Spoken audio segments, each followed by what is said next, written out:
the risk of taking fall damage, it's kind of gone unless you're just not paying attention to what's going on. You can, as long as it's 3 stories or more underneath you when you jump, you can redeploy your glider at literally any height.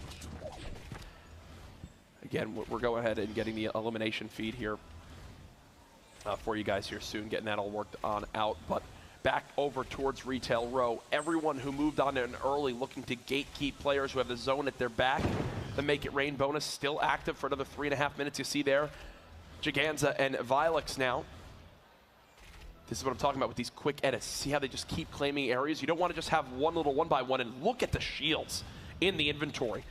2 big shields, too many shields. He's already popped a slurp, and he has a chug jug as well. All sorts of healing as the game goes on. It's an interesting thing too. While he's trying to recover there, there is a team immediately adjacent to them just taking shots, trying to knock these walls out and take possession. They're doing a really good job. One of the techniques they use is editing a window into one of the sides and then immediately resetting it so that they can see through as the wood, or whatever structure type it is, whatever material it is, as it rebuilds. Because being able to edit peak was removed quite a while ago. You see there the gray squares taking up all the vision that you would normally have. Instead, they can kind of just do a quick reset. The shots trading back and forth there. Giganza looks like he's knocked down for these. Vilex has to take an opportunity here. Sneak some shots. He's trying to edit his way out, but couldn't quite get it. Kevlar and Bluehawk.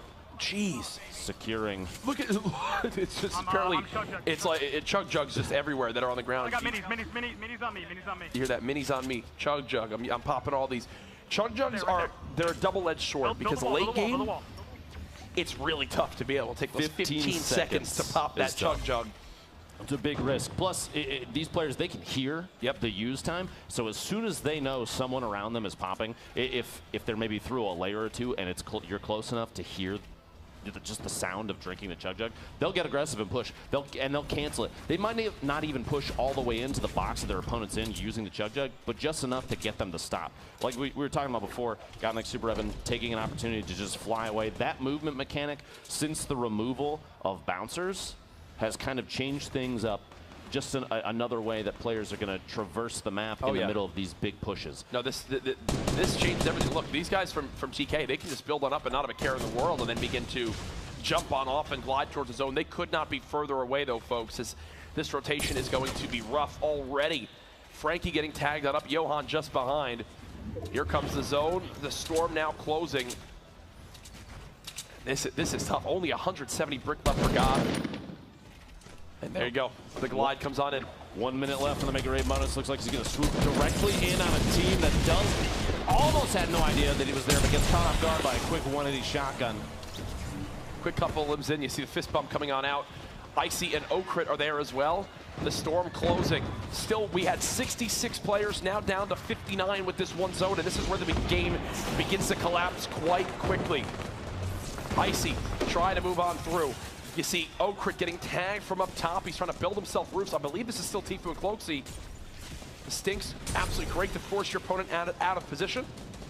As again, they're inching on in. Now they're going to begin to build their 1x1s, claim their territory. That's a great use of the pyramid to block the opposing player's build that was just below.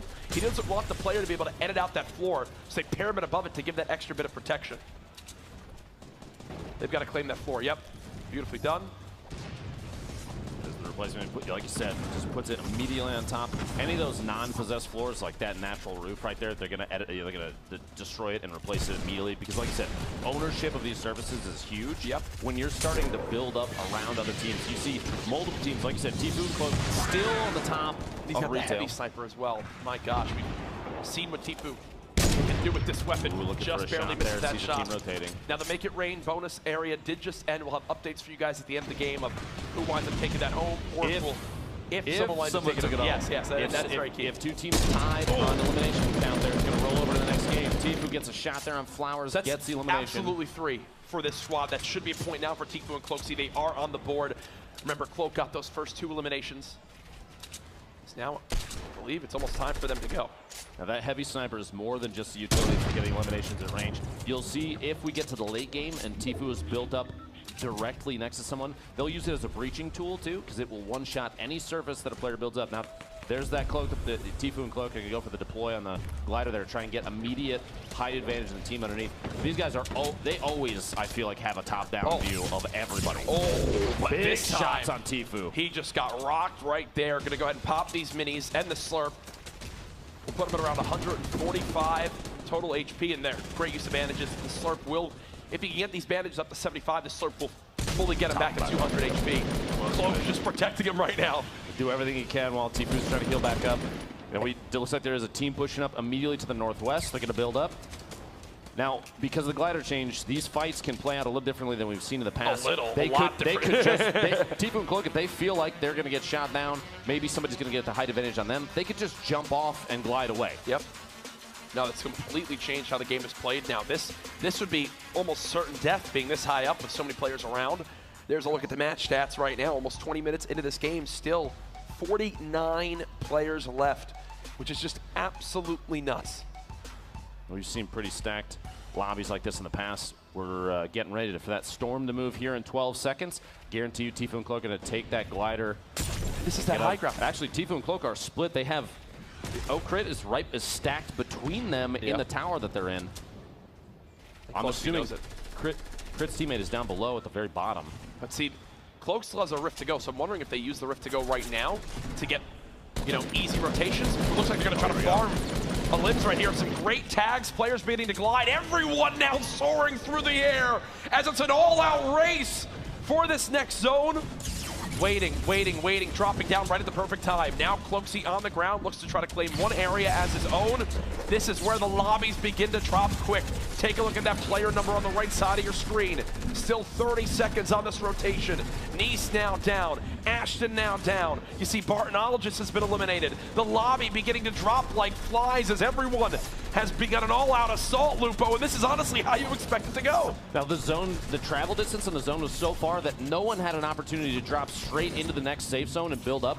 Everyone was forced into a fight there. The player count's still going down. Everyone is still moving. You can see in the top left of the screen for a moment there, people still stuck outside the zone. Tiefu and Cloak trying to make their way inside, building up just each layer one at a time, and even a window there in case they need to cover each other through the layers. Just trying to take as many shots as they can. This 8 damage zone. This 8 damage zone. Multiple players going down to the zone. You see in your feed there. Mr. Gubber gets a double there. General Vicaros goes down. And look, only 20 players left now. Tiefu gets the knock onto Mars. A great shot from Mitro, who had one of the best plays. You see 5 eliminations, and now everyone gets brought up by the rift to go, and this will completely change it. They're going to try to just slowly float on down, ride this zone on over. You see Mitro, he's scanning the ground right now. Where's my best place? Where can I land and begin to secure some sort of area and solid footing? 5 elims from Mitro himself. The only risk right now with a slow drop is if players down there secure a little box for themselves and look up, they can take shots on a lot of these players that are just floating in. Cloak and Tiefu landing on top of each other. And that's that beautiful communication. Think of that call out, right? Like, look at all the little builds there are. They know exactly which box they want to land on in. 16 players left. We're now moving towards when the bonus points come in for those top placings. Remember, 4th and 5th place, you get a point. 2nd or 3rd, you get 2 points. First, the Victory Royale, 3 points. Everyone has that on their mind. 12 players remaining. Cloaksy now knocked. Tiefu with a quick shot of a heavy will look for the elimination himself. Will he be able to save Cloak? I just don't believe so with this zone moving on in. It's all down to Tiefu. He's building on up. 7 players left. I believe he has the high ground for the moment. And it just seems like, Lupo, he is always in these positions. This is a position we've seen him in so many times in the past through 4 left. Fall skirmish, summer skirmish. This is, and there you go, using that heavy snipe as a way to breach through surfaces. It's a 1v1v1. It's a 1v1v1, and Tiefu still has the high ground. You cannot make this up. This has all the signs of a Tiefu and Cloaksy Game 1 victory here. Oh, I thought he was about to fall on down, but no, doesn't seem the case. Remember, all these players still left have each earned 2 points automatically for their top 3 placing.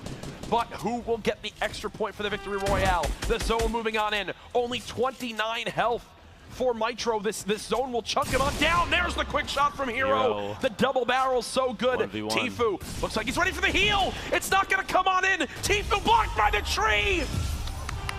But Hero gets